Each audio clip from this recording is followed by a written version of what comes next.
The goal for Micah Hill is to find out if nature works faster on its own or with a little help. I need to see which plant will grow faster.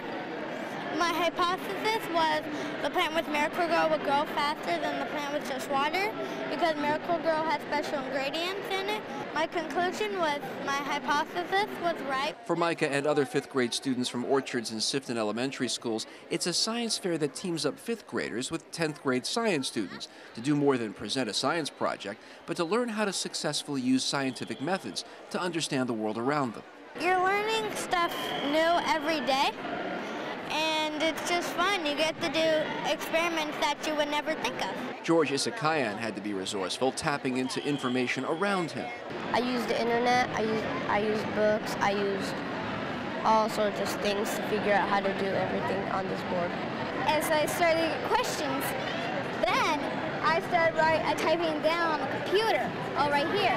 There's a larger purpose here. The Evergreen School District wants its students to take what they've learned to develop the skills in math and science to help prepare for college and ultimately the workplace. And they'll be needed in the decades ahead as employers struggle to find scientists and engineers domestically instead of being imported from other countries. When they get to college, it's so rigorous, they decide not to pursue a science or engineering type major. And so getting kids excited about science now, teaching them that this is fun and exciting, then our hopes are that they'll continue on and take more AP classes. And that's our big push at Heritage, to get more kids in those advanced classes that are rigorous and more engaging. Our country is going to have to maintain this level of intellectual sort of capacity so that our citizens can continue to thrive and enjoy the standard of living that we've had for the last 100 and 200 years. It's good to expose kids to critical, rigorous thought.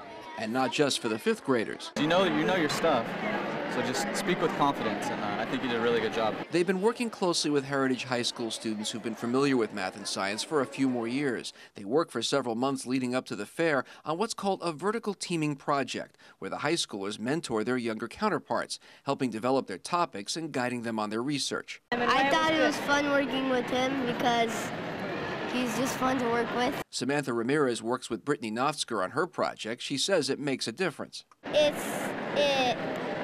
gives them more help, and they understand it more. So I think it's a great thing. We learn a lot in school, and it's like we do so much of our own that we need to do, but like to actually have to teach someone else how to do it and really explain it, I think it helps us in the long run too, and not just them.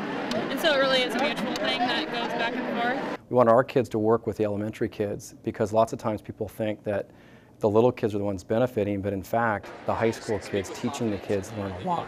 And that's where we see a lot of cultural change at the elementary and at the high school. Both students benefited from the experience. It shows them what they can do to their ability and how good they are and what they can accomplish in just a day's work, sort of,